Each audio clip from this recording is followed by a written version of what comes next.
Everyone, ഇന്ന് നമുക്ക് ഒരു കുക്കറി ഷോ ആകാം. കുക്കറി ഷോ എന്ന് വെച്ച് കഴിഞ്ഞാൽ ആക്ച്വലി എല്ലാവരുടെയും വീട്ടിലൊന്നും കാണില്ല. ഇടയ്ക്ക് നമ്മൾ എപ്പോഴെങ്കിലും കോളിഫ്ലവർ മേടിച്ചെന്നിരിക്കും.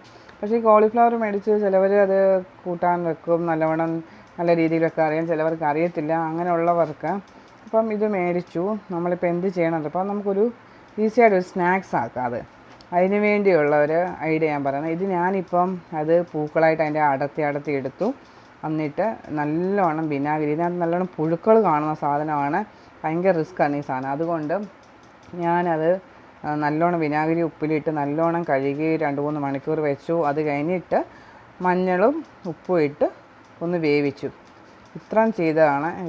വേവിച്ചിട്ട് ഇത് വെള്ളം ഊറ്റി കളഞ്ഞിട്ട് വെച്ചേക്കുക.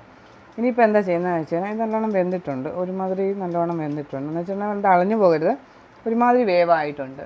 അപ്പോൾ ഇനിയും ചെയ്യാനുള്ള കാര്യം, അതിൻ്റെ വേണ്ട സാധനങ്ങൾ ഇത്രയേ ഉള്ളൂ. ഇത് കടലമാവ്, ഇത് കുറച്ച് വെള്ളം മിക്സ് ചെയ്യാൻ വേണ്ടി, മുളക് പൊടി, മഞ്ഞൾപ്പൊടി ഇട്ടാണ് ഓൾറെഡി ഇത് ഉണ്ടാക്കിയേക്കുന്നത്. എന്നാലും ഞാൻ ഇച്ചിരി കളറിന് വേണ്ടി മഞ്ഞൾപ്പൊടി. ഇത് എനിക്ക് എല്ലാ സ്നാക്സിനകത്തും ഇടുന്ന ഇഷ്ടമുള്ള സംഭവമാണ് അയമോദകം. അപ്പോൾ അയമോദകം, പിന്നെ വേണ്ട സാധനം ഇച്ചിരി നാരങ്ങ ഒരു ചെറിയൊരു ടേസ്റ്റ് വ്യത്യാസത്തിന്, ഉപ്പും കൂടെ വേണം. ഉപ്പും പിന്നെ വേണ്ടൊരു സാധനമാണ് കായപ്പൊടി. ഇത്ര സംഭവം ഇട്ട് നല്ലോണം ഒന്ന് മിക്സ് ചെയ്യുക. അപ്പം നമുക്ക് മിക്സിങ്ങിലേക്ക് കിടക്കാം.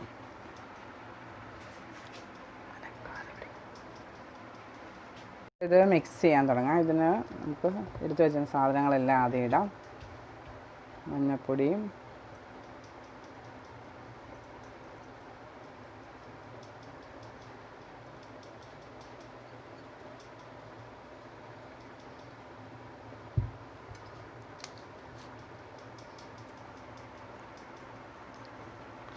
ഞാൻ കായപ്പൊടി നല്ലോണം ഇടും, കാരണം നല്ലതാണ്, ഇത് നല്ലൊരു ഫ്ലേവറാണ്. ഇങ്ങനെ വറക്കുന്ന സാധനത്തിനകത്ത് കായപ്പൊടി ഇടുന്നത് എനിക്ക് ഭയങ്കര ഇഷ്ടമുള്ള കാര്യമാണ്. പിന്നെ നാരങ്ങ.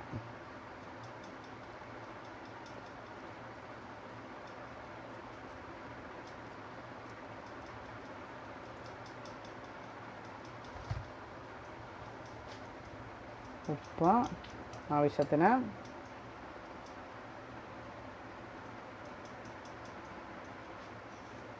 ആവശ്യം ഒത്തിരി ലൂസാക്കണ്ട, കാരണം ഇതിൽ ഇച്ചിരി വെള്ളമയം കാണും.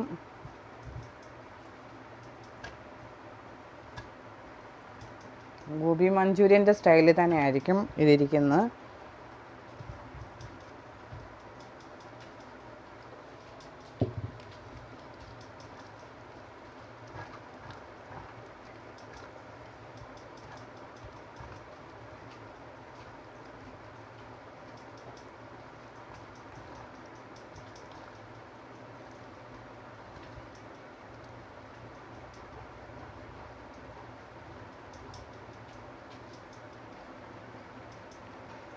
ഈ ഒരു പരുവത്തിന്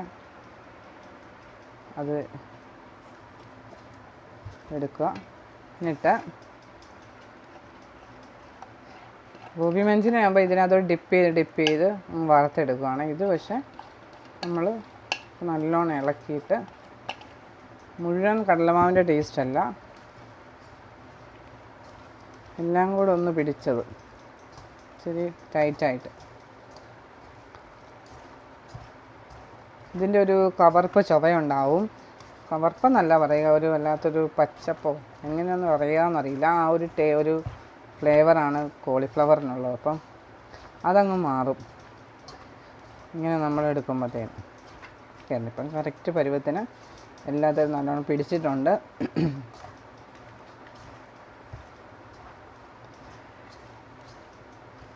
ഇനി ഇത് നല്ലോണം തിളച്ച എണ്ണയിലിട്ട് ഒന്ന് വറുത്ത് കോരുക, ഒരു ഡീപ്പ് ഫ്രൈ ചെയ്തെടുക്കുക.